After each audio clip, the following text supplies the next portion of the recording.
લક્ષ્મણ જ્યારે રામ સાથે 14 વર્ષના વનવાસમાં જઈ રહ્યા હતા ત્યારે એમની પત્ની ઉર્મિલા પણ એમની સાથે જવા માંગતી હતી, પરંતુ લક્ષ્મણે એમને ઘરે જ રહેવા કહ્યું.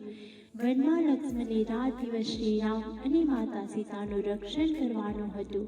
આથી એમણે નિંદર ઉપર વિજય મેળવવાનું નક્કી કર્યું. એમણે નિંદરની દેવી નિંદ્રાની પૂજા કરી અને પોતાને 14 વર્ષ સુધી નિંદ્રામુક્ત કરવા વિનંતી કરી. નિંદ્રા દેવીએ લક્ષ્મણને જણાવ્યું કે નિંદરનું સંતુલન જાળવવા માટે એના બદલે બીજા કોઈએ નિંદર લેવી પડશે. આથી લક્ષ્મણે નિંદ્રાદેવીની પત્ની ઉર્મિલાને નિંદર આપવા વિનંતી કરી. નિંદ્રાદેવીએ અયોધ્યાના રાજમહેલમાં જઈને ઉર્મિલાને પૂછ્યું કે તે લક્ષ્મણને બદલે નિંદ્રા લેવા તૈયાર છે. ઉર્મિલા 14 વર્ષ સુધી સૂતા રહેલી રામ, સીતા, લક્ષ્મણને મદદ કરવા તૈયાર થયા. વનવાસના 14 વર્ષ પૂરા થયા.